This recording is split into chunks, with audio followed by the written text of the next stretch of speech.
I could have it.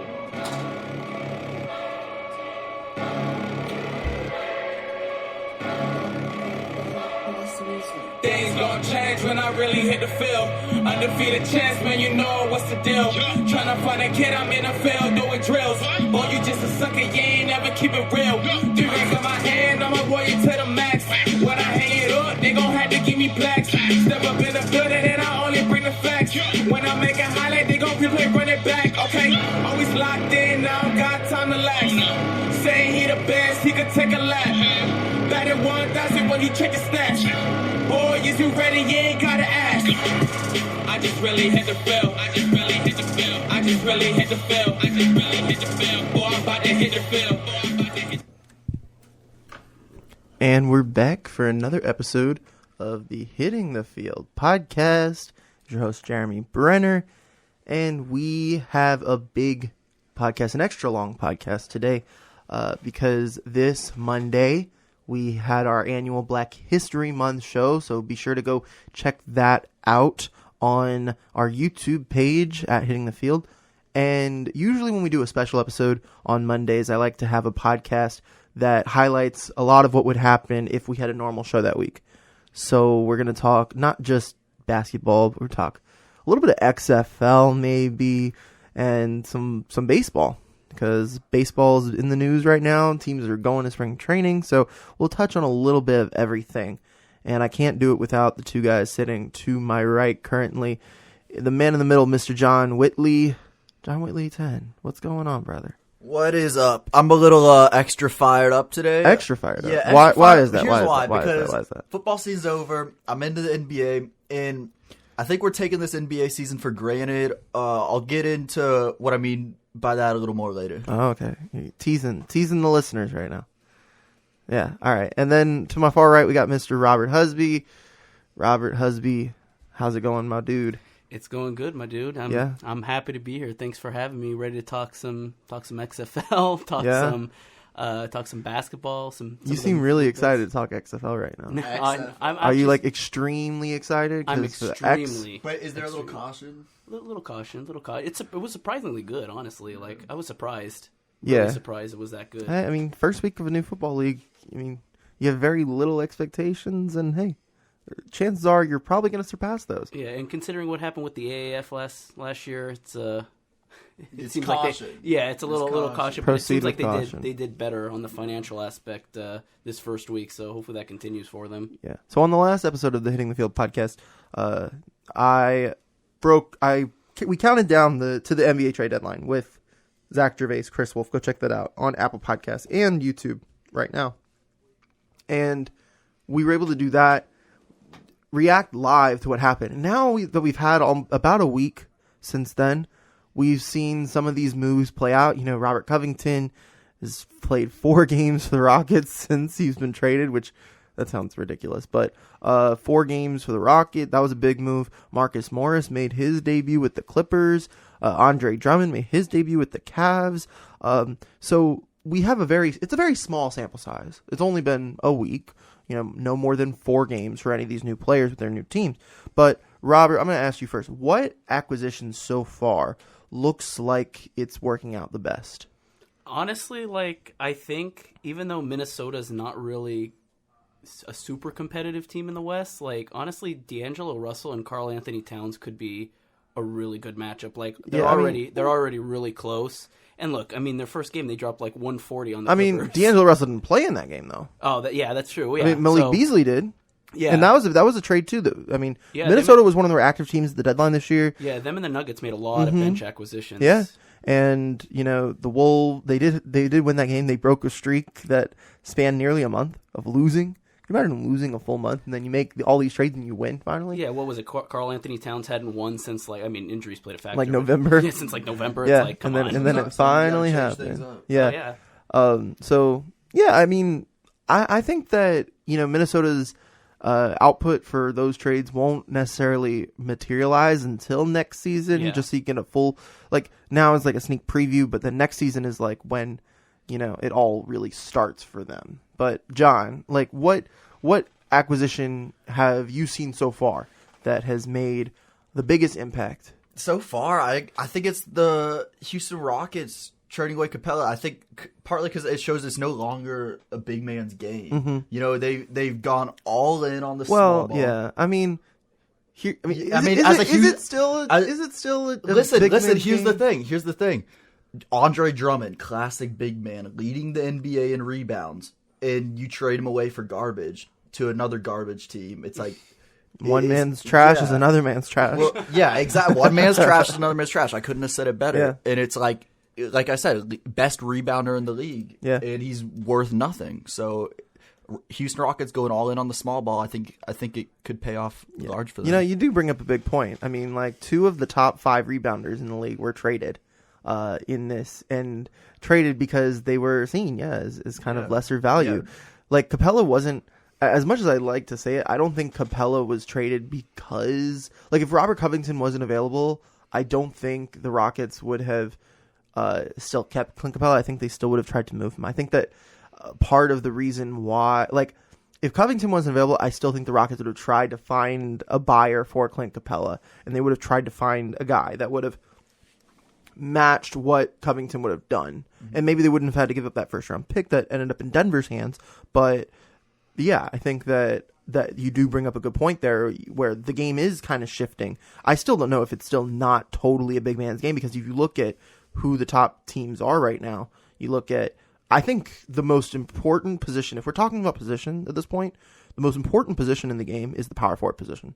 Because you look at the teams that are at the top of the league right now. Giannis is a power forward with the Bucks, best team in the league. Lakers, Anthony Davis, power forward, best team in the West. And, you know, the Raptors, we talked about a little before the podcast. Pascal Siakam is the most valuable player on the team. He's going to start in the All-Star game on Sunday. So that's the position right now that's going to be making the most impact for this year. I think it's not even a position at all. Yeah, you know? Positionless basketball. Yeah, basketball is positionless. It's that stretch forward who can rebound as a power forward. He can run the point. He can be a small forward. It's kind of just a long guy who can do it all. Yeah. So I mean, you look at the game right now, and the Rockets are a bit ahead of the curve when it comes to a lot of these things. Like the Rockets were the ones that were shooting more threes than anyone. Now everyone's up there shooting more threes than twos. The Rockets were the first ones to do that. And now you look at this, you know, the Rockets are playing no one taller than 6'8". You know, Robert, is that going to be like, you know, maybe in 2-3 years, are we going to see more lineups like the Rockets, you think? I mean, it definitely could work. I mean, the thing is, like, everybody was like, oh my God, who's poor PJ Tucker they're putting as their big after Capella's gone and Nene's gone. As someone that's watched a lot of Rockets basketball, PJ plays the 5 pretty often. Yeah, and he's a great defensive player at that too. So, Mm-hmm. But everybody's like, oh, you know, AD is going to feast on him and all that. And they beat the Lakers with that small ball. So, I mean, if you can beat, you know, it's the regular season. We have to see what happens in the playoffs.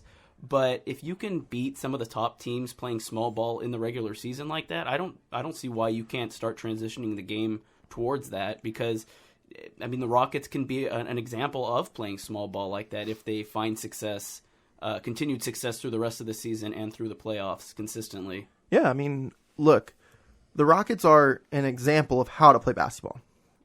Now, the Rockets are sitting currently 5th place in the West, not necessarily where you want to be. Right. So whether or not this is sustainable is a question, is another question, because right now the Rockets, they sit 5th, and I think the goal for them is to play an 8-man rotation in the playoffs, just like it usually is. They have 9 players, though, at the moment that can play consistent minutes to them. Eric Gordon, but also, I think they had it for one game, and that game was against the Lakers, where all 9 of their primary, rotation players were active and healthy and playing well. Yeah. And I think that is what peak Rockets can be, is a team that can go into LA and beat the Lakers. I really believe that. And I feel like if you can beat the Lakers, you can beat anybody in the West. I like the Rockets going into the playoffs a lot. Yeah.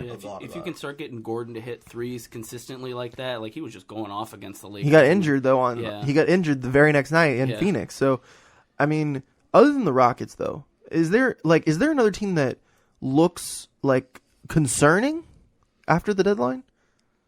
Concerning how so? Like maybe their deadline acquisitions aren't really moving the needle that much, or maybe they're moving the needle backwards. Miami.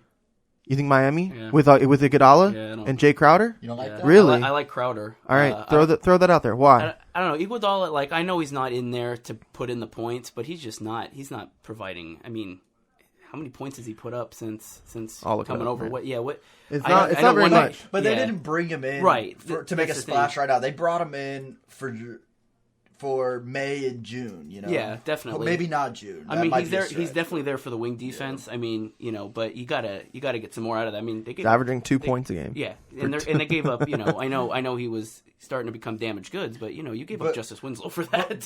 But how much value do you think there is in you got this young roster that's inexperienced come playoff time, a guy who's played in the big games, who's won a championship and has that experience. Yeah. Even though he might not be the same player once, so how much value do you think there is in that? Yeah, I mean that's a big thing. I mean that's really where if Iguodala is going to show the value that he got through that trade that Miami got with him, that's going to be in the playoffs. If that experience can be, because like you said, you know, you got Kendrick Nunn, you got Tyler Hero. These are all rookie guys. Bam is really playing his first huge season for them.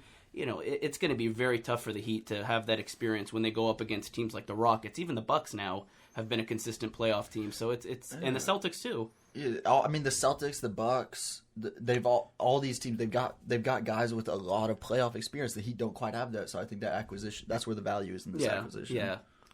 I mean, look, I think the Heat for me. Look, it is still a very small sample size. It's still really difficult to tell, like, you know, how much better is a team, you know, after just 3 or 4 games. But also, it's just a first impression kind of thing. Mm-hmm. Yeah. I mean, look, first impression, like if you're going on a date with a girl, the first impression does matter. Of course. Mm-hmm. But, you know, your impression may change if you actually sit down, have a conversation. But and that's why I think we're so quick to pump the brakes. We're surrounded by all these Heat fans that are overreacting to just we live in Florida. Of success. We live in Florida, though. It's like, keep your pants on, Heat fans. It's the first date. Yeah. How many dates does it take? Let's talk in May. We'll see what happens. You got at least 3 months. At least 3 months. But I'm gonna actually counter this with the Clippers. I don't like that Marcus Morris transaction. And I sat in this very chair when I learned about this, and I wasn't huge on it. You know, the trade that we originally thought was going to happen, we thought it was only originally going to be a 2-team trade, and they were going to trade a bunch of young guys, Mo Harkless, and a first-round pick. And I was like, yeah, I mean, but you have all these young guys, and you're only getting Marcus Morris probably for this year because you're still going to have Kawhi on the books, you're still going to have Paul George on the books, and you know they're not going to be able to sign Montrezl Harrell probably because Montrezl Harrell is going to go get a raise. So what makes you think that you can go and sign Marcus Morris? Because I think that there are teams in the offseason that are going to be able to sign Marcus Morris for way more than the Clippers can offer. So to get like 30 games out of Marcus Morris in the playoffs, I don't know if that was like. I mean, look, obviously it changed, and they didn't have to get rid of their 2 young guys, you know, Fiondu Kabengele and Terrence Mann, which I think is good. I actually think Terrence Mann could be really good in the league someday. And Kabengele was their first-round pick this year. So I'm glad that they only had to give up Jerome Robinson as well with the first and Mo Harkless, which I think was a much more, which is a much better deal, I think, for the Clippers. But I just don't think that Marcus Morris fits that. Like, I think on paper it makes a lot of sense. I do. That's the thing. I think on paper you need more size, need more rebounding. But here's the thing: Montrezl Harrell may not. Harrell is he was so getting underrated. It done. That's the thing.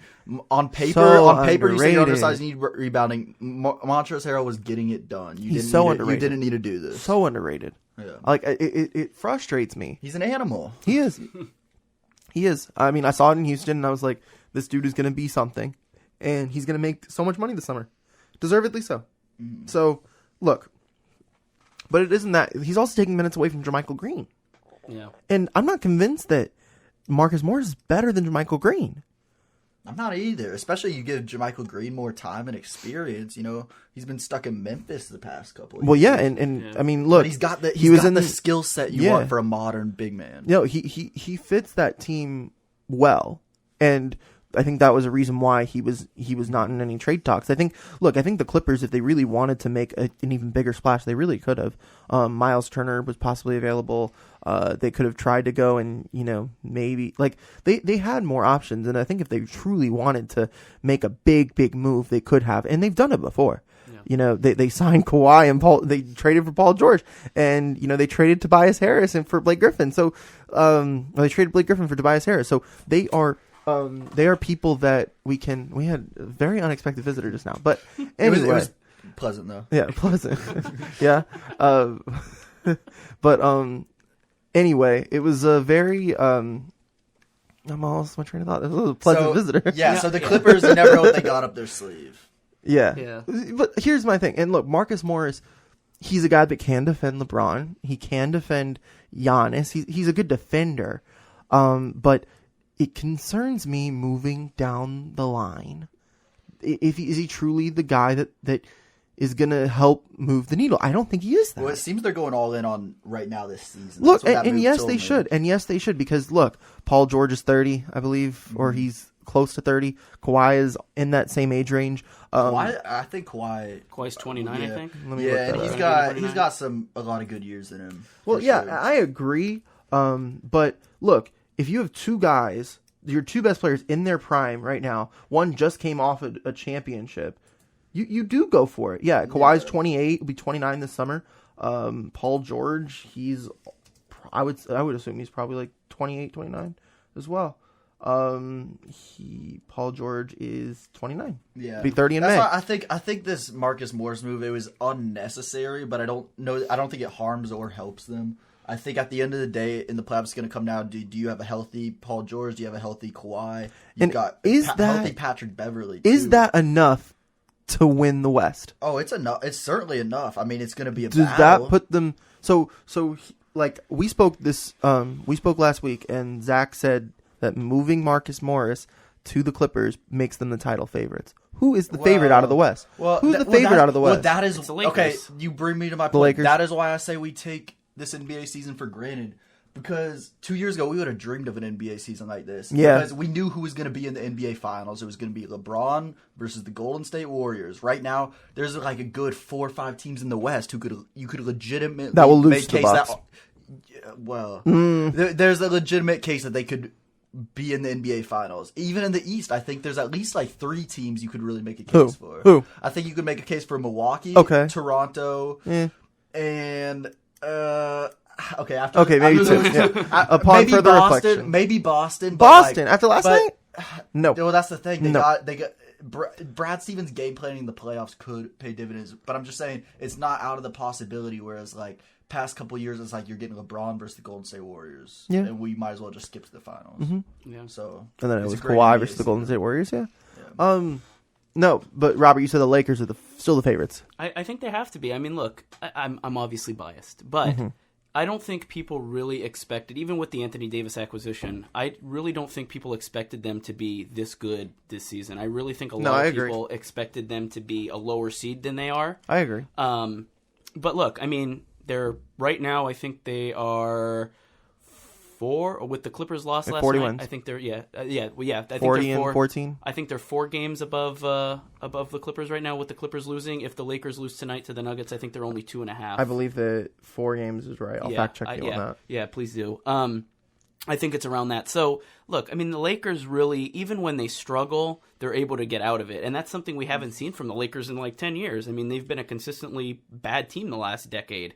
So now they're finally, and look, Anthony Davis and LeBron are going to make the difference for you in the playoffs. I mean, the fact that Anthony Davis has maintained his health, knock on wood, that he's maintained his health for the majority of the season is a huge factor. Playoff LeBron is always a factor. Yeah. He's proven he's just a phenom with that health and with that cardio, even at his age at 34, 35 years old. Were you frustrated that the Lakers didn't make a move?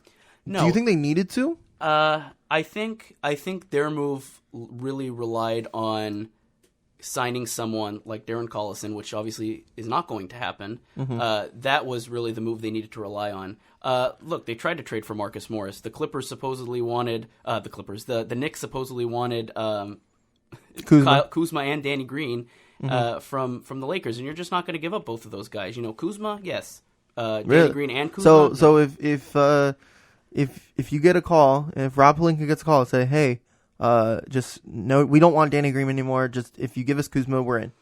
Yeah, because Kuzma, Dudley, and Daniels or something like that. Just mass contracts. Yeah. I think you have to, because Marcus Morris would be the third best player on that team. I mean, he's not going to get the minutes he's getting with the Knicks. He was getting 30 minutes to drop 25, 26 points a game with the Knicks. It's a big player on a real bad team. He was averaging, I think, 19 points at the Knicks, which is a career high, I believe, for him. Yeah, that's he's a guy that can drop 25, and he is a guy that does provide that offense for the Knicks. I mean, he was the Knicks' best player by far. So, he adds to the Lakers. I think he does more for the Lakers than he does for the Clippers. But, I'm kind of happy the Lakers really didn't do anything huge. I mean, I don't think they need to.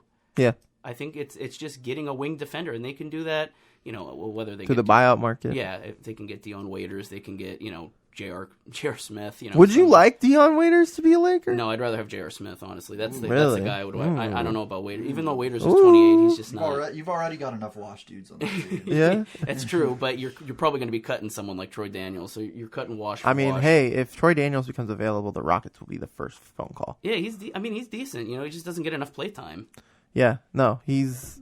Yeah, if Troy Daniels becomes available, that's the Rockets' first phone call.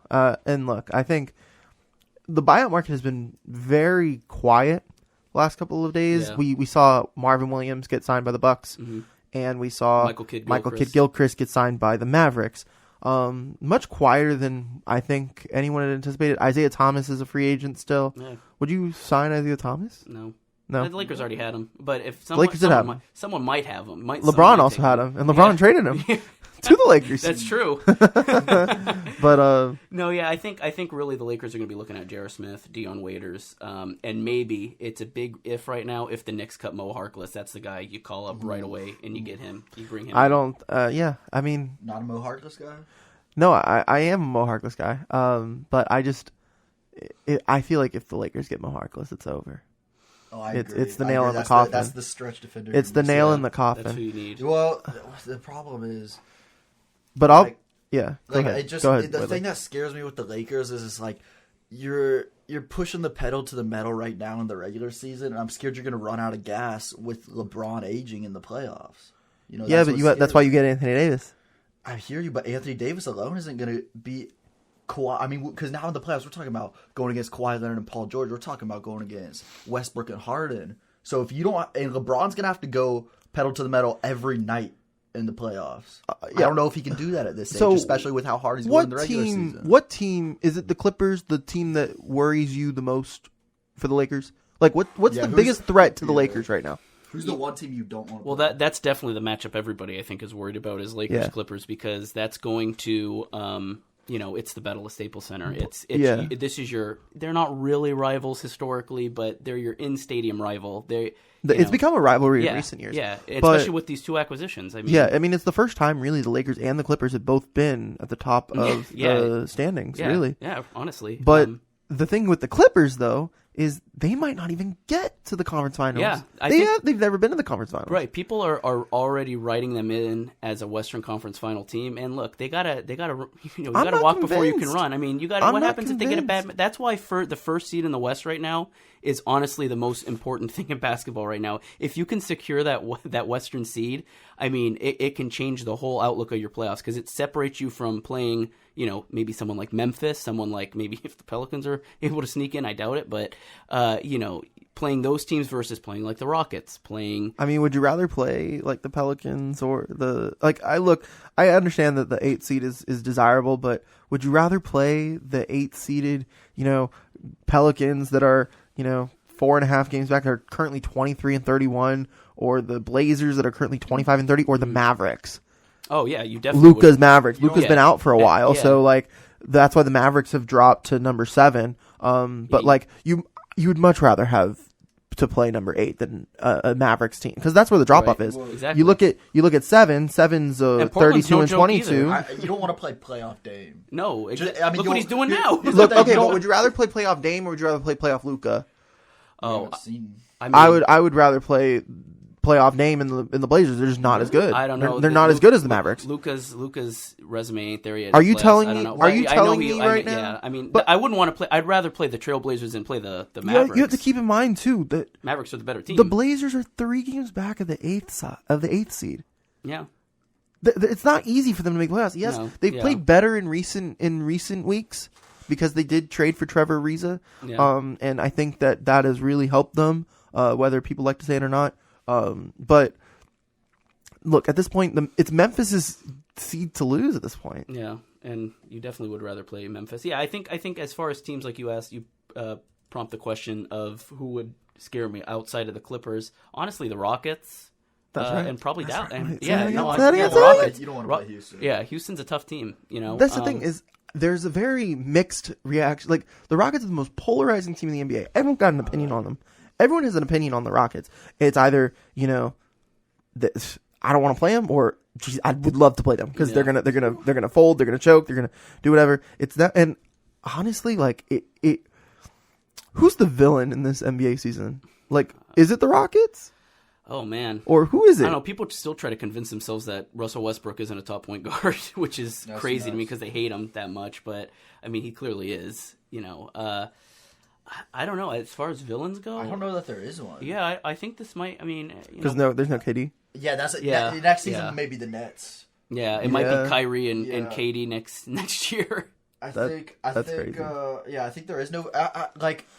I'll tell you who my villain is. It's the Nuggets because they're boring. I don't want to watch Nuggets the are Nuggets in the boring. finals. There's a lack of star power on Wow. that team. I want to watch Kawhi. I want to watch LeBron. I will Not say this, Harden. though. Nico Jokic. I will say this. In terms of that 8th seed, look, the Memphis Grizzlies have a 3-game lead, and I think that teams that are performing better than expected, that shouldn't be performing, are seen as the heroes. Your OKCs, your Dallases, Memphis is in that category. Miami is in that category because they're overperforming. They're surpassing expectations. But in terms of the 8th seed, the Memphis Grizzlies have the toughest schedule left in the entire NBA. 2 games against the Lakers, 2 games against the Raptors. They have a strength of schedule for the remaining 29 games this season of 553. That is 8 points higher than any other team left in the league. And they are a 500 team. So that means they're playing a lot of teams that are over 500. And you compare that to, say, Portland. Portland is 5th lowest, 466. The New Orleans Pelicans, 453. Yeah. So we're really going to figure out, after this All-Star break, who is a better team, I think. I think it's pretty even. Yeah. I think the Grizzlies have enough of a lead, but It can I go either don't way. know. I don't know what that. We're about to find with out that- how with good that these Grizzlies are. schedule- It's crunch With time. that schedule, I don't know that they are good enough. I don't know that league could be big enough. I think we're going to see Portland or New Orleans take it. Yeah, Memphis so if is you gonna look at have to overachieve. Memphis' schedule down the Big stretch, overachieve. They're gonna have to overachieve. but big like time. John Morant, because this also, if for whatever reason the Pelicans come out of nowhere and they get this 8th seed, does that affect the Rookie of the Year race? Oh yeah, big time. Yeah, with Yeah. Big time. yeah, because it has that's to. with all these awards, it's not what have we seen, it's what have we seen lately. That's what it comes down Yeah. to. And even if New Orleans takes the 8th seed, Zion's about to get hot. Memphis plays Portland tonight at home. Well, who would you have as Rookie of the Year right now? John Morant. Yeah, that's 100%. what I would have. And I said Yeah. that before the season. I said John Morant's the Rookie of the Year. Yeah. Also because, Zion was hurt at the Right. time. Yeah, and I don't think Zion would really have to go off these next few months and literally carry that team on his Yeah. back. He seems to only be getting better. Yeah, Just but dropped that the team is 30 good burger. too. I mean, Ingram's there. It's So, a good team with This Zion is back. this is a very interesting schedule. So they play Portland tonight, the Grizzlies. They start out after the All-Star break with a 4-game road trip featuring back-to-back Sacramento and LA, the Lakers. Then your next game is against the Clippers. Then you got to go play the Rockets on the road. You got to go play the Lakers again on Leap Day, February 29th. Then you got to go in March. You have a Portland, Utah road trip. You got to play New Orleans back to back. Then you got to play Boston and 2 games against Toronto. all within the stretch of 10 days. There's no cupcakes. Those are 5 huge games for them in back to back to back. You got to be Portland. You 5 got to be New Orleans games twice. in 10 days. And that's with the heating up Pelicans and Blazers. And look at you know? and you have the last 6 games of the season: Dallas, Portland, at Denver, versus OKC, a playoff team, versus Philly, another playoff team, and then you end the season at Houston. And if the West is like anything it was last year, every game mattered until the very end, and Houston could be fighting for 4 versus 5 that night. Look, Memphis is a tough schedule. And now, if you look at Portland, if you look at Portland's schedule, they have the easiest. They have the 5th easiest schedule in terms of the NBA in terms of strength of schedule. They got Memphis, the Pelicans. You got a lot of Eastern Conference games: Detroit, Boston. You got to play Atlanta, Orlando, the Wizards. Minnesota twice, Charlotte, Detroit. There's a lot of winnable games there. Cleveland, Golden State. Yeah, it could be really close. I mean, right now, do you guys honestly believe with these schedules, Memphis is going to make the playoffs? No, not when you read it out like that. Honestly, like they could, when you read that weekend where they play Sacramento's, they could win easily. Maybe not easily. But that's not, you can't write that in as a W. No, definitely not. But then you get Lakers. This team is going to grow up in the next couple months. We're gonna find out about this group. This team is going to get to grow up in a couple months. They could easily lose 4 of those games. They could lose twice to the Lakers, to the Clippers, and the Houston. They're going to grow up. They're going to grow up, and that's awesome to see. They're going to get they're going to have a great chance. Definitely. To prove to teams, who they are, and it will set the tone for how this could go moving forward. It can either be, hey, if they do end up in the playoffs and they end up at that 8th seed, that city of Memphis, they love that team because it's their only professional team in any of the major leagues. They're going to go nuts because those are the teams that teams love the most. Is the teams that perform better than they are expected to. Yeah, definitely. And that to me is scarier than a Portland team coming in from behind or a New Orleans team coming in from behind. And look, you look at last year, the 8th seeded Clippers. Another team that surpassed expectations, traded Blake Griffin in the middle of the season, should not have even made the playoffs. They did. They won 47 games as an 8th seed. And they nearly won that opening series against the Warriors. They pushed them to 6 games. Mm-hmm. They could have won that series. So there is, I think whoever the 8th seed is going to be a challenge regardless. But I do agree with you. I would much rather be the number 1 seed than the number 2 seed. And you look at LA, the advantage that LA has in playing the Clippers in the playoffs, you have 7 home games. Yeah. Oh, absolutely. Staples isn't filling up for the Clippers. and that might be the downfall that the Clippers have. Yeah. Is the Clippers might run into a series where they have to play on the road for 7 games. Yeah. Which is unfortunate because they're playing in their own building. Yeah, well, that's why they're pushing for that stadium in Inglewood real hard. Yeah, mm-hmm. I would. That's what I would be doing. And even then, not even if you moved that stadium to Inglewood, Inglewood's 15 minutes. You're still outside downtown. LA Los is Angeles. a Lakers town. Oh yes, LA is a Lakers town, and not until the Clippers win a championship will they be able to. Even when they do win a championship, they got 15 to catch up. Yeah, you're talking about.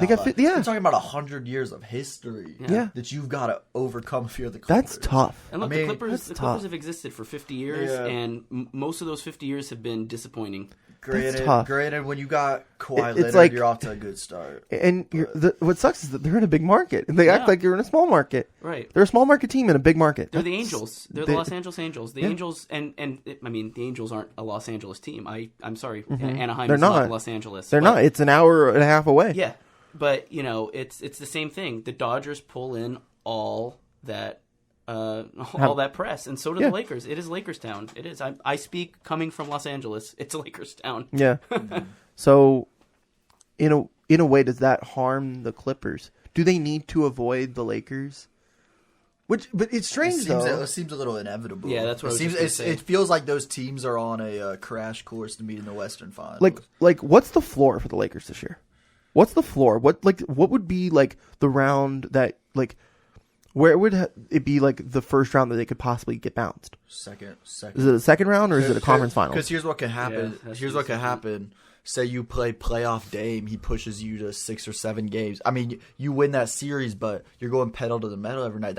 That series like that takes a lot out of you. Mm-hmm. Now, let's say you got to play Houston or LA Clippers in the second round. 36-year-old LeBron is worn down. Because LeBron didn't play in the playoffs last year. And guess what? Now LeBron's worn down, and he's got to go pedal to the metal every night if you're going to win a series against a Houston or LA Clippers. Yeah. So second round exit is really not out of the question. It's a fair point. Yeah, it's all matchups. It's all matchups. That's why, again, getting the first seed, it helps. Definitely. It's a lot of uncertainty in the West. LeBron's got some dogs he's going to have to face. Oh, yeah. So he's got to be rested 100% ready to go every night. At this point in his career, I don't know if he still has it like that. Yeah, it's going to come push. You know what's nice, though? I mean, look, it's just unfortunate, though, that whichever team comes out of that gauntlet of a West is just going to lose to the Bucks. Why do you say that? Why? I feel like I feel like they're all better teams. Make the case for any team in the West to beat the Bucks right now. Buckets, bro. Harden, the Rockets. Harden the puts up points like nobody. The Rockets, like the Rockets beating the Bucks. Points a game. You just said the Rockets can beat the Bucks in the finals. Because you're gonna put up points. I hope you're right. I mean, I hope you're right. Even Kawhi, bro. Kawhi's a dog. No, the Rockets are actually the team that I would strongly advise against that.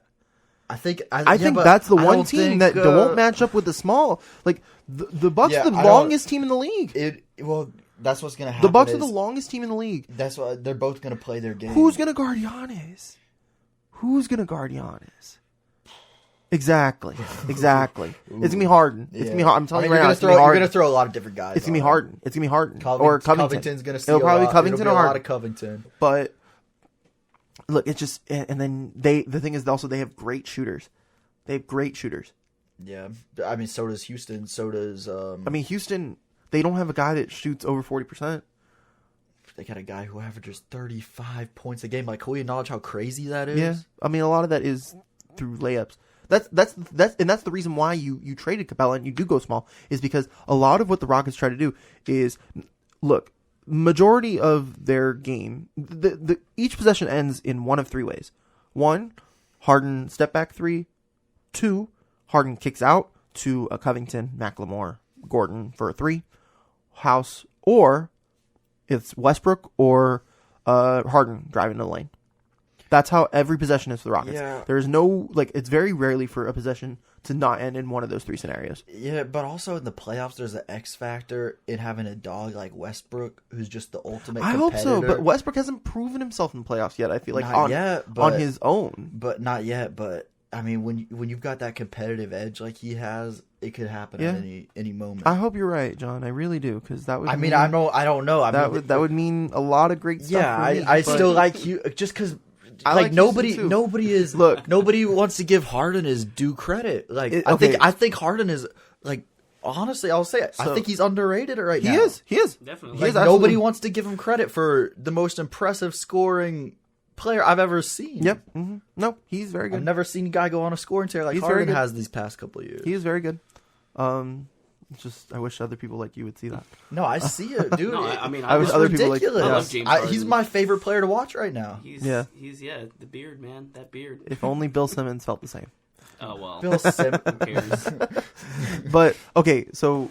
Are the Rockets the only team that can beat the Bucks? No. Who else can beat the Bucks? Clippers or Lakers. Lakers. I'll say that. Actually, I do think that the Clippers have the best chance to beat the Bucks. The Clippers do have the best chance. And even then. Because you can throw Kawhi on Giannis and then throw Paul George on Giannis. Especially because I think we're not really seeing...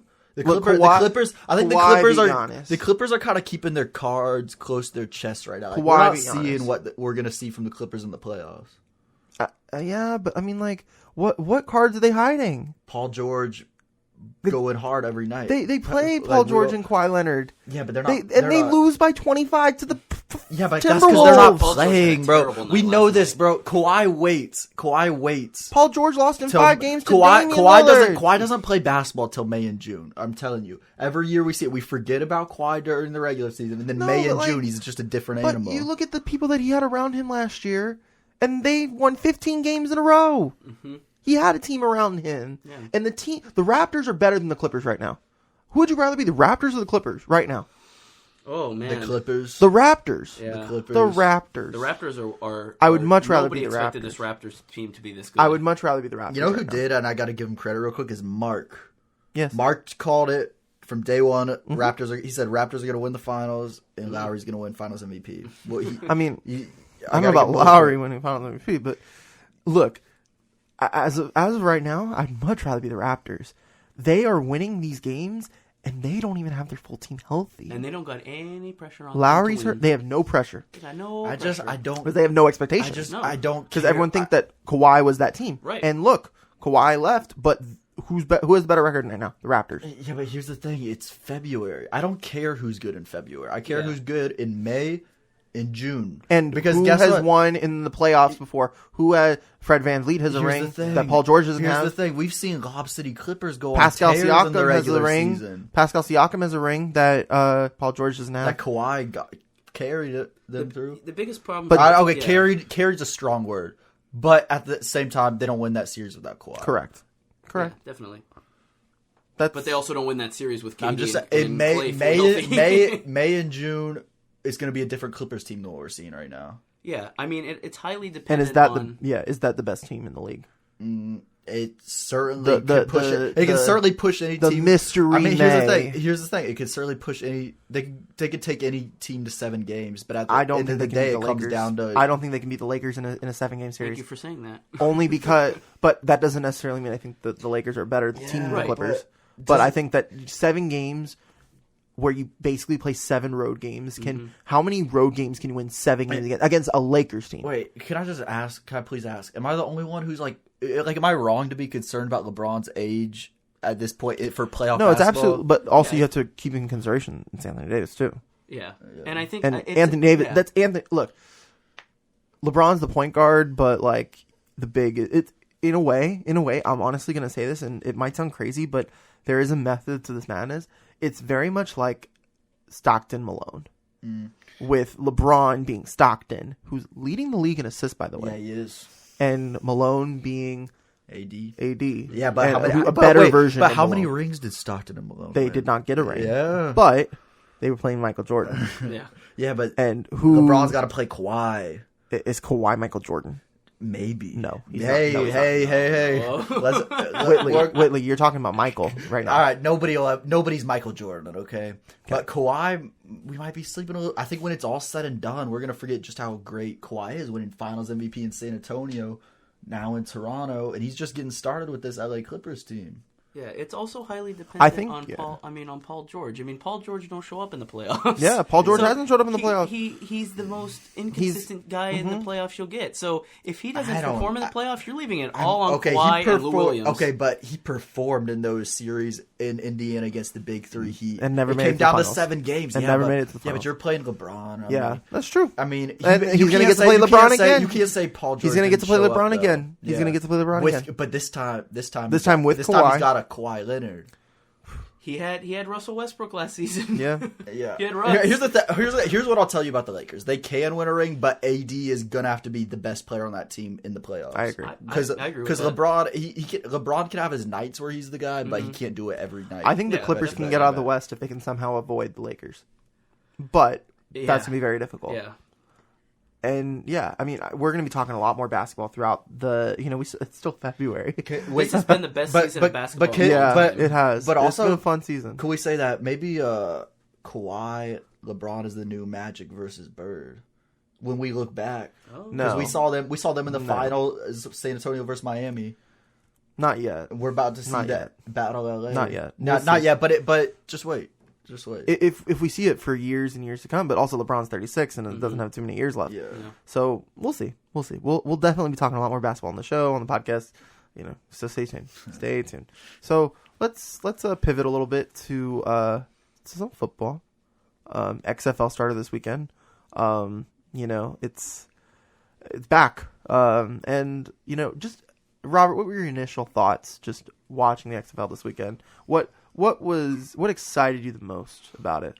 I think honestly, like as like superficial as it is, it's just like the like live miking the players and them just, I mean, they got a couple of curse words in there. It's just the personalities of it. That's hysterical. I like the kickoff. I actually really like the extra point. I field goals or extra points like that are kind of boring. I like that they have to go for 1, 2, or 3. I like that. I like the kickoffs. I like I like the live mics. It's a breath of fresh air to see a different league do something different than the NFL. Yeah. And I think it's really cool to see. And it's really the second chance league. I mean, that's what it is. It's guys that are gunning for an NFL job one day, hopefully. Yeah. I mean, a lot of those guys have been in the NFL. A lot of those guys played in the AAF. Mm-hmm. Whitley, what was your favorite part about this weekend? Here's my favorite part about the XFL. What's your favorite part of it? Is the fact that it's football. Yeah. Okay? That's my one problem with this country, is there's too many months that aren't football season. That's very true. And we're getting football in the spring. I think I'm cautious because the AAF broke my heart a little bit. I went all in on the AAF. It excited me. And they just took it away. So I think, the next time around, you're cautious. But you still like it. I think I do want to see them keep building on. Like I said, we love the live mics. We love the personalities. Maybe turn it into like a reality show, like on the side, kind of like a Last Chance U style. Yeah. I think could do really well. Especially if you get a big name to follow, like how like they wanted to do a reality doc with like Tim Tebow and the Miners. Something like that. I think could be I think that's a great idea. Yeah, I think something like that could be really cool. So I think they got to keep building on it. Also, one take away from the weekend is Vipers bench Aaron Murray, start Quentin Flowers. Aaron Murray's in there to be a passer, and he's not getting it done. He's throwing multiple interceptions. So put Quentin Flowers in, let him use his legs and athleticism. Mark Trestman make the move. Yeah, see if we can spark something. What I like is a whole scheme of things. It's like all these like NFL cast-offs, and they're just kind of like playing around, like trying Cardell to Jones. Cardell Jones. It's best like quarterback in the league right it's like now. maybe he should get another shot. I said that in preseason with the Chargers. I was like, this guy looks like he should get another shot, but he throws a dumb pick, and you're like, okay, maybe not. And what I noticed is there were just so many dropped passes this week. You can definitely tell that there is a difference. There is a difference. But I actually really like this idea of this reality show kind of thing. I think that is what the thing is. I feel like a big part of the NFL and why it works is because there are so many, there's stars, there's personality. And when you don't have access to the top billing stars, you have to try to humanize your element. And there are a lot of shows, Last Chance U, QB1, Cheer, where, we're not looking at maybe the best of the best, but you still have an affinity towards these people, even if they aren't the best. Why? Because it's their personality. It's, and maybe Netflix will get in on this and say, hey, we're going to start like XFL, maybe like a 30-minute weekly segment or something like that, and just go into the life of, the Vipers or, the like Hard Knocks style it. Yeah. Cool. Like just to kind of give it more of a, like, I feel like people would actually tune into that. I think access is going to be the key if the XFL is going to be successful. It's access, yeah. Because we know we're not seeing the best football. No, but it's all we got. So yeah, I mean, look, if the XFL was in November, like, you're watching the NFL. Yep. So you need to highlight and you need to kick on things that you do have the advantage of. There's an advantage of having football in the spring. It's because it's not during NFL season. Exactly. And it's not about what advantages you have, it's how you utilize that advantage to put yourself in the correct position. And that's what the AAF has to do. Or that's what the AAF needed to do, and they didn't do that enough. So that's what the XFL needs to do. Yeah. And who's the best team in the XFL right now? Who's winning the XFL championship? There's only one answer. We're off to a slow start, but I'm ride and die with the Vipers. I see a lot of great pieces on this team, a lot of athleticism, rough showing. Right now that you think they're the worst team in the league. They are the worst. You think they're the worst team in the league, but as soon as we put in Quentin Flowers, that's the Lamar Jackson of the XFL. We're taking over, baby. You heard it here first. UCF gunning for USF. Yeah? Yes, sir. I mean, gotta rep the AAC. They have the worst team in the XFL, and they have the worst uniforms in the XFL. Oh, those Their lime color green. scheme is I think god awful. I think I could pull off one of those jerseys. Maybe you can, but not everyone can. They needed to go with the Oregon. You know green. who- The I thought dark Aaron Murray looked pretty handsome. No. No. No. I mean, what about Josh Murray? Would Josh Murray Oh, have been Josh able to pull it off? Murray. I know you're Absolutely. a Bachelor guy. Oh yeah. So. Oh yeah. Josh I know Murray. you're a Bachelor guy. Josh Murray and Aaron Murray are kind of. I guess Josh Murray is the better looking Aaron Murray, but they both can throw football to save their lives. Whitley, so. I know you're a Bachelor guy. I am a Bachelor guy. So- Big Bachelor guy. Okay, so I admit it. We do have some time to kill, so I'm Yeah. going to give you 5 or so minutes, or just to talk Bachelor and to try to sell convince sell me. to Convince me and me. Robert why we need to watch. Neither of you guys are Bachelors, guys. I mean, watch look, it. okay, I will. Well, I know- listen. Look, I can name the Bachelor. It's Peter. Pilot Pete. I don't know what this man's Pilot doing. Pete. Okay, talk to Pilot Pete now. Ask Pilot what is he Pete, doing? what are you doing? What are you doing? Talk about it. Like, this is an impossible situation to mess up, and you're messing it up. You get the 30 of the hottest What are women you in the country, and you can't get it Yeah, right. that's like you can't mess this up. But anyway, you guys are in luck because we're going in to visit the family Yes, week. it's That's the hometown best. week. That's the best week to It's tune in, hometown boys. week. It's hometown I'm week. telling you, fellas, you're gonna see your heart is gonna be tugged. You're gonna see some drama. You tune in this week, you'll be hooked on The Bachelor forever. Yeah, And I'll tell you this: I used to be the biggest hater of The Bachelor that I knew. yeah. But you know what? I just changed my attitude because I loved it. I had 2 sisters. It was gonna be on the TV. No one. Yeah, So I changed my attitude. that and makes sense. Great show. But anyway, going into family week, we got some drama. All right. We're down to Madison, Hannah Ann, Kelsey, who's my personal favorite. Kelsey. And then Victoria F., who's a little whiny, kind of a hot mess. Okay, so question. Yeah. So whenever there are multiple girls with the same name, different initial, do they still call them? So like, if Victoria F is still on the show, but there's no other Victoria P's gone. Do they? Okay, but like, do they still call her Victoria F? So they do not, but the fans do. Because so because we're so strange. used to calling her Victoria F. That's so just who she is at this strange. point. That, like, okay, but like, say like, I mean, I know I don't think it happened this season, but like, say like Victoria P or whatever, she got kicked off in the first episode, and then was- Victoria F yeah. is already in hometowns. Yeah. Are they going to continue calling this girl Victoria F?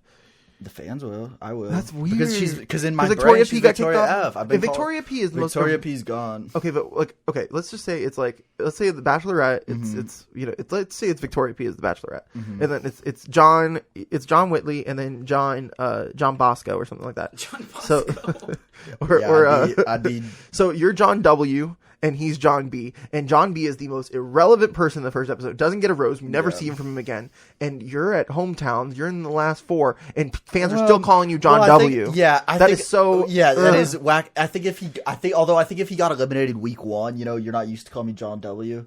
But I think I like, wouldn't call I you think John like W. I think if we did it in like a couple weeks and there's 2. I think Okay. if we go 2 episodes and there's 2 people with the All same right, name, it's that's when it the sticks. rule. That's the rule. That's when it has to sticks. stick. It Yeah, has to be 2 episodes in. at least 2 episodes in order for Yeah. it to stick. Okay. All right. So hometowns this week. What are we expecting? Well, we just found out in the sneak preview that Madison. We found out last week she's a big faith girl, big Christian, Yeah. old-fashioned Alabama values. We just found out this week that she is saving herself for marriage.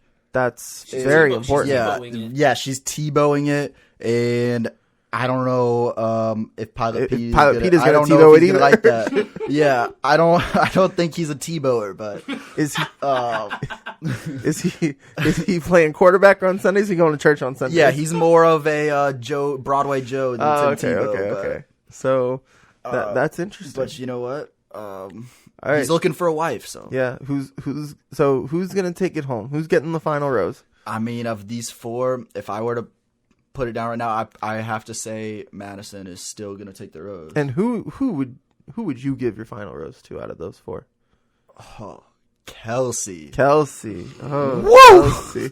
I want to pull a picture of this Kelsey girl. Yeah. All right. Yeah. I'm gonna When does this air? Monday night. Monday night. See, I can't say anything. I used to be like Yeah. way against Kelsey, reality shows, but just I so we're watch clear, 90 Day Fiancé. Kelsey, you might know her as the Champagne Girl. She's more frequently known as the Champagne Girl to the casual fan. Okay. So as I look this up, John, I have a real good question for you. Yeah, what's would up? you ever go on The Bachelor? The Bachelorette, whatever. Man, I would. I don't think I'd do too well. No. Yeah.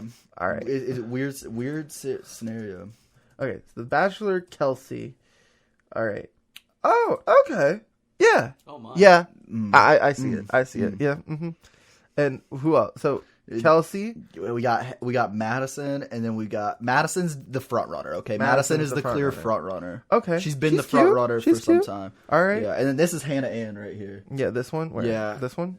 No, that's still Madison. They're all Madison. This is Hannah Ann. That's Hannah Ann. Okay. Yeah. And then Hannah Ann's yeah, and then pretty. we got Victoria F. They're all pretty. They're all Yeah, pretty. that's the thing. Like that's why I don't know how you mess this up because it's like because here's the thing. Put me on that show. Give me the ugliest one. Yeah. That's Oh, she's the one that dated Chase Rice. Victoria F dated Chase Rice. Now that was weird. That was dude. I would. Yeah, that, what are you doing? That would What really are you like if doing? that happened to me. That was just brutal. And I think that's why people are like Bachelor, like what man. But I'm sure like okay, I watched a little bit of The Bachelor.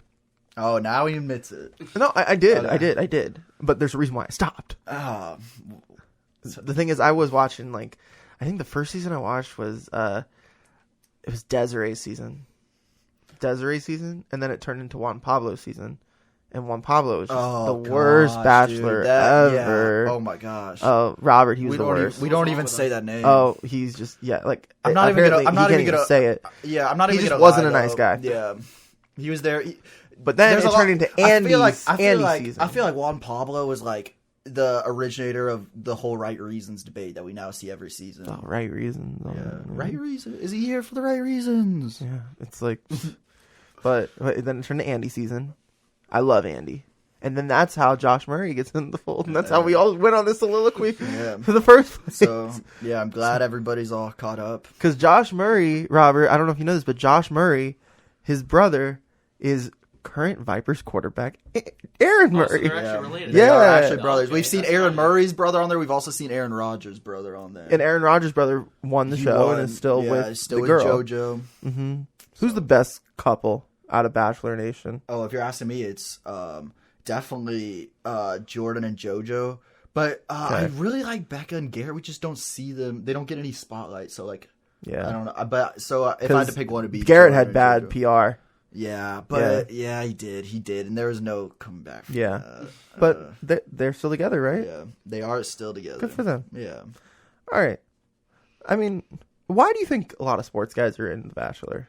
I know that sounds like a weird question. Mostly But because there's sports Twitter is evolved into Bachelor yeah, Twitter. it's because it's not during football season. Like as soon as football season That's ends, true. I was withdrawing hard, man, and I needed something. I just needed something. So okay, so I know I'm very into TV, so I know when Bachelor season is. So Bachelor comes on in January. It starts the first week in January and it goes through February, March, middle March.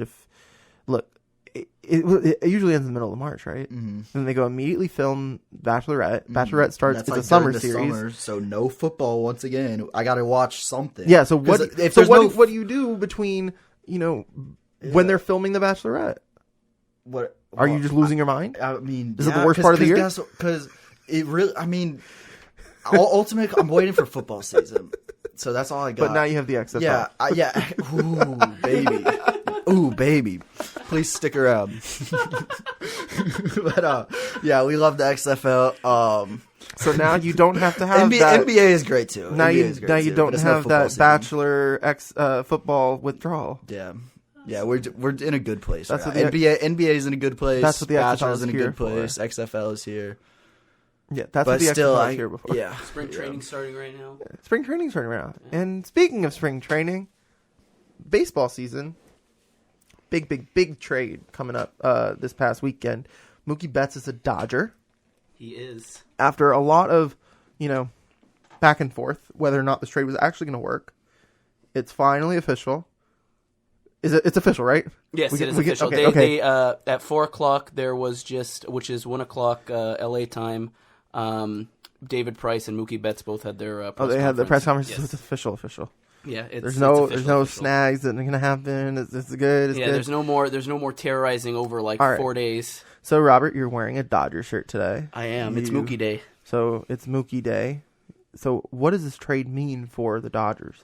Well, it means a lot of things. They acquire the arguably, and I would say he is the second best player in baseball. Trout. Right? Yeah, of course. Mike Trout's easily the best. But, he's a former MVP. He's a World Series winner. He's a guy that consistently hits 300. You're getting a top talent. You're getting a guy that is just, again, he's second to Trout. Nothing else needs to be said there. But, he's obviously the big fish in this. But the Dodgers also get David Price out of it. Now, David Price at his full contract is not good. I think they're paying, half of his contract? Yeah, Boston's paying half of that contract. So they get him for, I think, 15 or 16 million. It's a lot better. So that's a decent number 3 at that price. Yeah. And then they get the Red Sox didn't want him. That's what the trade holdup was. They didn't want the Twins' top pitching prospect, which is Brusdar Graterol, and the Dodgers said, "Hey, we'll take him." And now you get a 21-year-old that's going to come out of the bullpen and throws consistently 100, and throws like a 90-mile-an-hour slider or sinker, one of the two. And so they got all of this because they were willing to take on money. Yeah, just because they were willing to take on money, and all they had to include was Alex Verdugo and Kenta Maeda and Jeter Downs, Connor Wong. Jeter Downs wasn't even their prospect to begin with. So, yeah, look, but Mookie Betts is on a 1-year deal. He's a free agent after 2020. Yes. So, is that a bit concerning that you only have him for this year? And if you don't win a title, because that has been the one thing the Dodgers have not done. They've won every division title since forever, and they've been to the World Series. They've been to World Series Game 7. They've lost World Series Game 7. They just haven't hoisted the trophy yet. That's the only thing they haven't done. If you don't get it this year, is it World Series or bust this year for the Dodgers? It has to be. Is every year World Series or bust for the Dodgers? From this point, yeah. Look, 2017, whatever you want. I know you're a Houston fan, whatever, asterisk, whatever. You move on from it. 2018, still up to be decided. Who knows if the Red Sox... No, it is what it it is. They're not getting the title. You're pretty... you're pretty reasonable. When it comes to I don't... I'm not... He's a reasonable man. I'm a man of high reason. A high reason. But no, at this point, you're getting the second best player in baseball. You're getting him on a 1-year deal. Guaranteed. It's guaranteed it's 1 year. You don't know if it's going to be anything past that. Now, reportedly, the Dodgers want to get him past that. Hopefully. I would assume so. He's knowing second best player in baseball. Knowing how frugal and stingy the Dodgers front office is, they don't make a trade like this if they don't have future plans for this guy. They did. You say that, but they did trade 3 months for Machado. Yeah, and look, and they didn't give up. They knew they weren't going to get Machado. They didn't give up anything close to Alex Verdugo for Manny Machado. That's true. They didn't give up anything close to that. And if Betts is in contention for National League MVP this year, and he performs in the playoffs, I don't see why they're not going to try to re-sign him. They can afford him. They're already well under the luxury tax, so I don't see why. This is a guy you break the bank for. This is a guy you don't break it for Machado. You don't break it for Darvish. You break it for Mookie Betts. Now, what about the Red Sox in this deal? They lose Betts.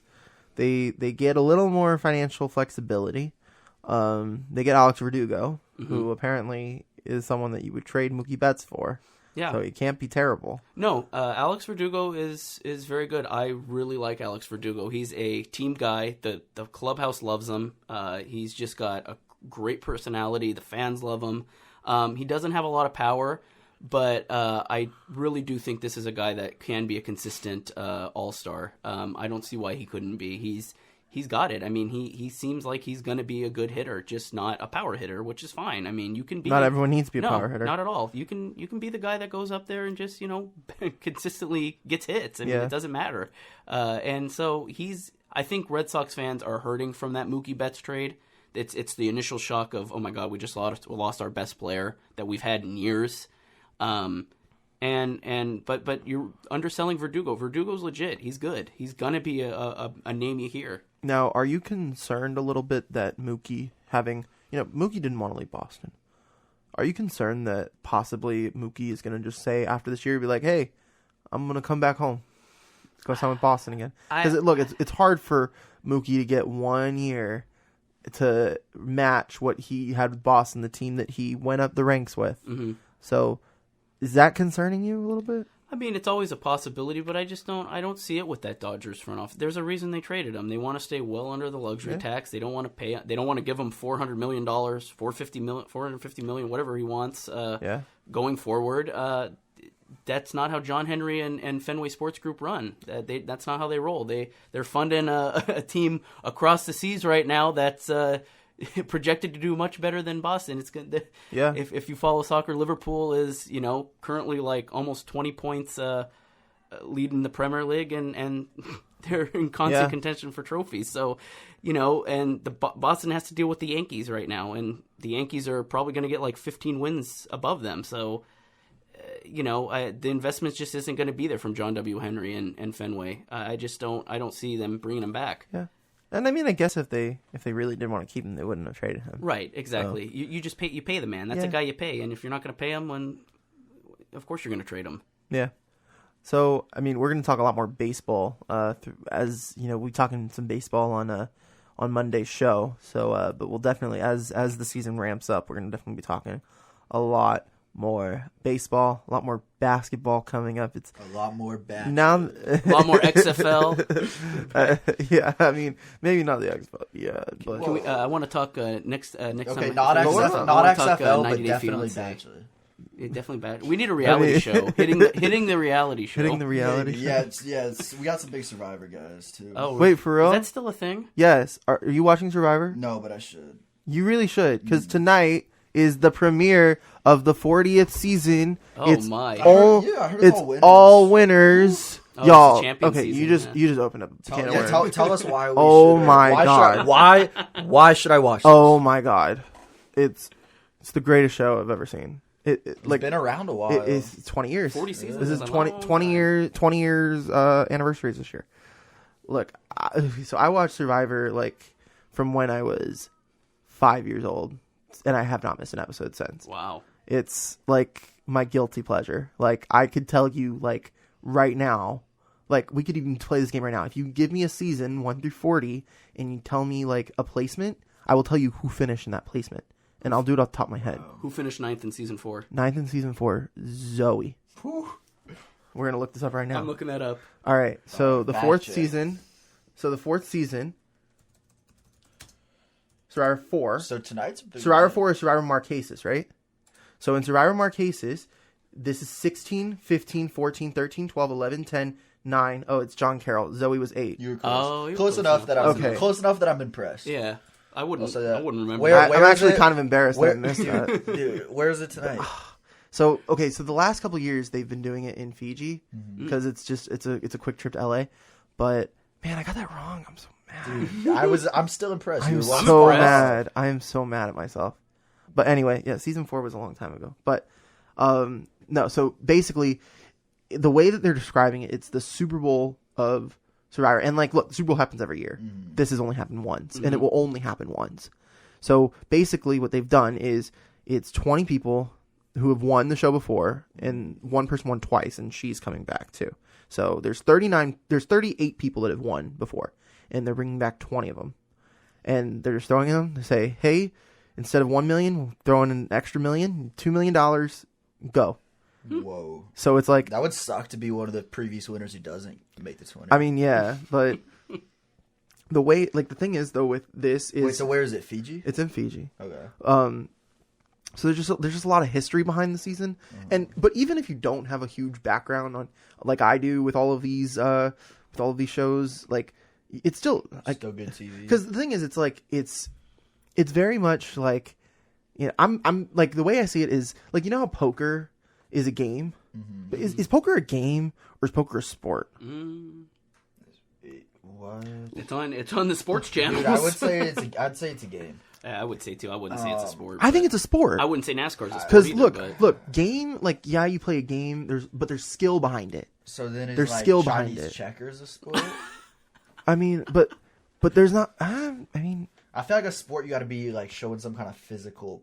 Some kind of physical. Okay, but here's the thing: Survivor, I see it as a sport. Yeah, that's fine. I can see that. It's a sport because it is a sport. It not only is it basically it's not only do you have to be able to survive and just that part of it and that's the mental part of it all, but you have to just not get voted out. Yeah, and there's social politics behind that. Now, originally, the show and the way it's evolved over time. Now, that's another topic for another day. But it's the way it's evolved over time is in the beginning, it was oh well, if you don't help with, helping us survive, we're going to vote you out. But now it's like, oh, wait, now we need to win challenges so we don't have to vote people out. So, now we're going to keep people that, I want to keep around so that will help us win challenges. Mm-hmm. But then now it's like, that person can help me win challenges, but they aren't going to be in my alliance. So I'm going to vote him out, even if we lose challenges. So it's like, there's so many different aspects, and that's grown over time. And what you're seeing in this season is not only are the people that have won recently in the last couple of years, but it's also people that have won back from when the show was in its baby days, from like season 3 and 5 and 6 and 7 and 8. So, but they've gotten a lot older. Can they it's the oldest cast they've ever had. They still get it done. I think the average age. I think the average age of this cast is like 37. Oh wow. Because there's a lot of people that are old, and it's the oldest cast they've had before. Past your prime. Yeah, but I mean, who are you taking? Who are you taking? You got to pick one. Who? Oh man, don't. For? Okay. Man, you can. I'll give you 2. I'll give you like choices. 2. You can have like 2. The thing is, it's tough because they've all won before. Yeah. Now some of them have come. You gotta have like a favorite. But only one's won twice. Now some of them have come back. Yeah, some of them have come back and they've played and they've lost. But these people have all at least won one. So they've been the best at at least one time. So there's this girl. All right.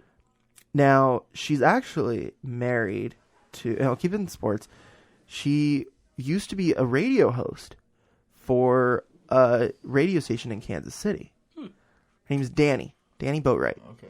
And so she was on a season back when I was like maybe in the 2nd or 3rd grade. It was 2005. And she played a very low-key game. She wasn't like the top attention, but she was in the minority. And despite being in the minority on her tribe, she was able to win because she had good social. Whoa. She had good social. She had good relationship with people. She could. And the thing is, she was very under the radar then. She's very under the radar now. She's not played again since 2005. So she's on a 15-year hiatus. Her name's Danny? Danny Boatwright. She's married. Now, she's married. She's married to a former Chiefs lineman. Ooh, which one? I'm going to look that up. I think his name is like Casey something. The Chiefs were super irrelevant back then. Yeah. I think, look, okay, so Danny, wow. Look, I mean, she was a former, she was a beauty queen. Miss Teen Casey USA. Wiegman. Casey never Wiegman played for the Jets, the Bears, the Chiefs 2001, 2007, and again from 2010 to 2011. So he's known as the Chiefs center. So he was around for a while. Right. Yeah. Do they got any babies? I bet there's. Oh, they have, I think, 2 kids. Dominant. That's the thing, though. They're getting picked first at recess for sure. They have 2 sons. First in line to play kickball. Bo and Stone. One is 2007, so he's 12, and then the other is 2010, so he's 9 or 10. Yeah, watch out for those kids. Yeah, I mean, look, it's the guiltiest pleasure I have. This day has been 20 years in the making. It's coming tonight. What time? It's at 8 p.m. I'm gonna be tuned in. Look, and then I'm gonna be rooting for Danny. Okay, don't text me any spoilers though, because I might not watch it. Tonight? I might not watch it on time. I'll watch it tonight. I will not go to bed without watching this. There's no way. But I usually like to wait a couple hours before it comes out on the app, so that I don't have to do commercials. That's a good point. Yeah, I did that with The Bachelor. Yeah, last night. yeah. I think I'm going to be having to get into The Bachelor now. Yeah. Oh, you will. Yeah. I mean, I feel like we all have these guilty pleasures. Yeah, what's yours? What's yours? Yeah, I shared mine. So it hasn't been for long. It's been never liked reality television. The last 2 years, I've been watching 90 Day Fiance. 90 Day Fiance? I love it. I love it. Okay, I don't know anything about that show. What's the premise? Okay, so the premise. The premise is literally they have 90 days. So most of these people are they're all from the States, and then they meet people overseas. So there's been people from Africa, there's been people from Asia. I didn't know that. America? And these people, well, there's 2. Now there's a spinoff. Now you're getting the other way. Okay. Whoa. So the original, yeah. Okay. Reel it in. Original 90 Day is that the Americans go to these countries and they've met these people online or whatever, usually dating apps, stuff like that. Yeah. And they bring them over and they want to bring them over from their countries. So they have 90 days. 90 days is the waiting period you have to get your green card or your visa. That's how long you have on your visa. Wild. That you have 90 days on your visa to stay in the United States and either get married or they got to go back home. That's crazy. Wow, So- that's I Yeah. did not know it was like that. Yeah, so it gets once it That's- starts getting that down adds to a those whole 90 new days. dimension. Yeah, once it gets down to those 90 days, they either know if they hate each other or they love each other, if it's going to work out. If it's not going to work out, and you get some pretty interesting people. You get some scammers. You get some. That's you get true. Some crazy Because people on that show. If you think about it, though, like The Bachelor, like people are like, oh man, they only know each other for like 3 months. Like, how can they get married? But like, if you're spending every waking minute with them, like 3 months is enough to figure out. Yeah. There's actually a couple. So on Survivor, there is a couple, and they met on Survivor. They got married, and they were the last 2 people standing. The wife, so it was the final 2. The finale was at Madison Square Garden, and he proposed to her in front of everybody. And at this point, like, it was all of Madison Square Garden was filled. It was on the news. It was everywhere. And she said yes. She won by 1 vote. He came back. He was on like 2 more seasons. He won his last season, and now he's back, and they're playing in the same game. Against each other? Against each other. Wait, can Against I each ask other. you one more question? Yes. What if you were on the show? What would your strategy? Oh be? my God!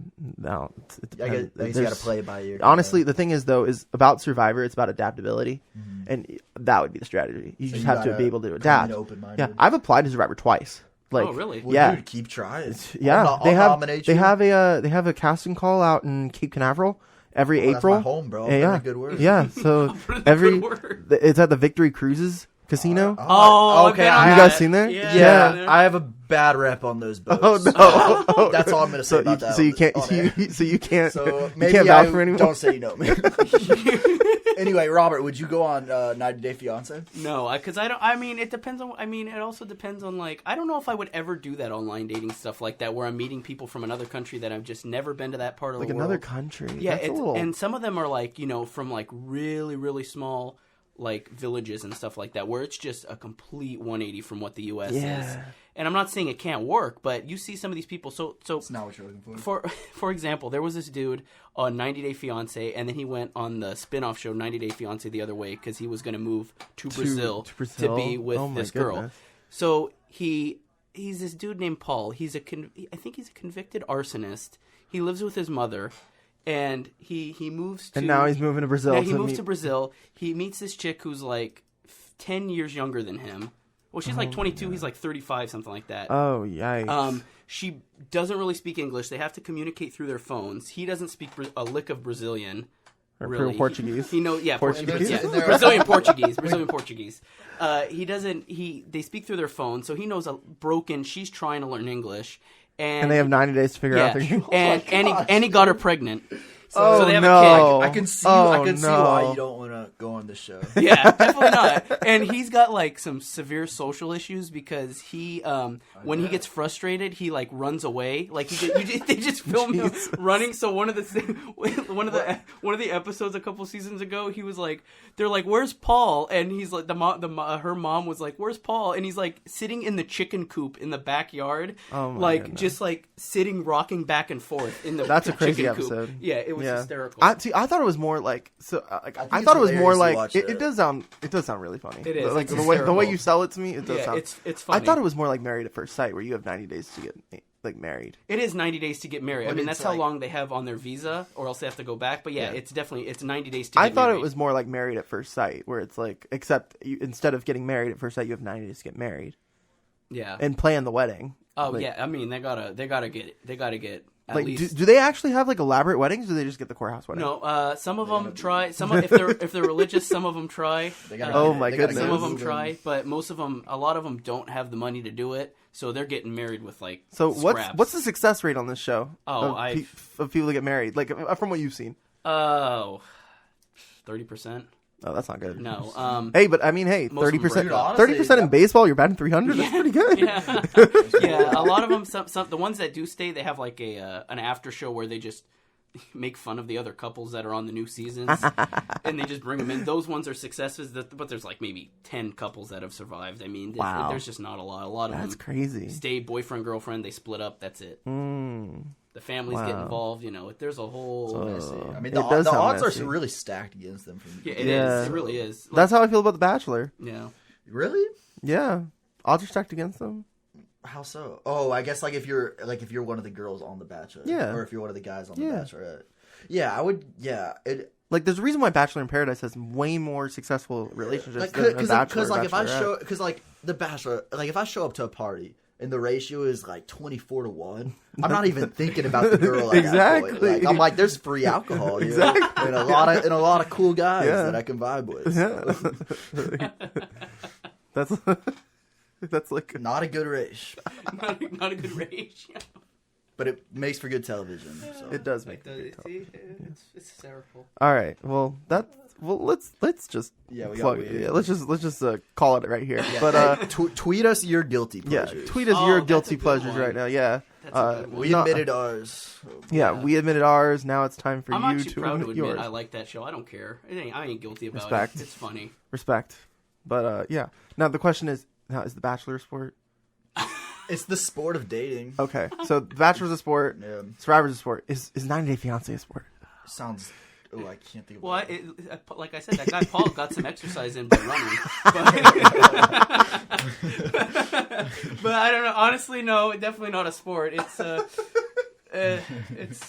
life. That's what it is. It's life, and a lot of people Sport of faking life. it. A lot of people faking it. So the sport of surviving, the sport of dating, and the sport of life. Like we the love sport that. of life and relationships. All right, so We now- are still a sports show. Just Yeah, to be clear. we are a sports show. Reminder, but yeah. So speaking of our sports content, we do have Hitting the Crew episode coming out tomorrow with Jarrett Kaplan. We dive deep into his baseball career a lot. This is for a lot of the episodes. So we still are a sports show, but we do dive deep into Jarrett's life. So go be sure to check that out. The host with the Big most. cheese. And Jarrett will be back hosting the next episode of Hitting the Field coming Monday. And we also have Hitting the Field, Might I Add, with Kyle Partain and Jeff Laux. They talk about UCF's new recruiting class for the football season, for the football team. So football is year round. Jon Whitley, we're excited about that. And they talk about UCF Space Game and the softball team, which they're looking pretty good. Played number one. They're hot start. Yep. So be sure to check that out for your UCF sports fix. And yeah, be sure to check out our Black History Month episode on YouTube now. And yeah, we just got a lot of strong content coming up with Hitting the Field. Our Hitting the Field Joust throwback episode coming a week from Monday. So we will use that episode to commemorate 10 seasons of Hitting the Field. We're going to throw it back by getting back our old Joust format, which you two weren't around for. That was fun. The show was a lot more competitive back then.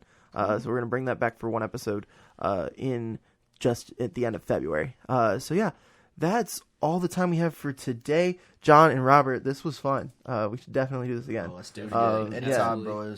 Yeah, maybe a little more Bachelor talk next time. Hitting the reality show, I'm telling you. Hitting the rose. Hitting the rose. Hitting the rose. Hitting the Ooh, rose. that sounds good. Give Kelsey the rose, please, Pilot Pete. All right.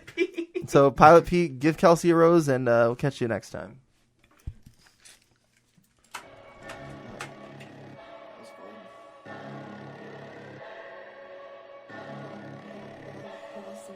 Things gon' change when I really hit the field.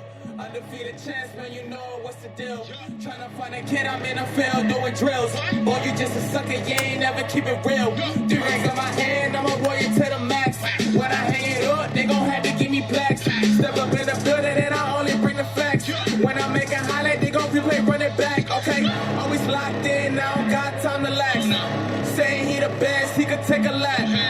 Batted 1,000 when you check the stats. Boy, is you ready? You ain't gotta ask.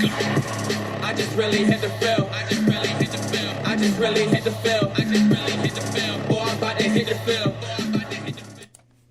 Press stop.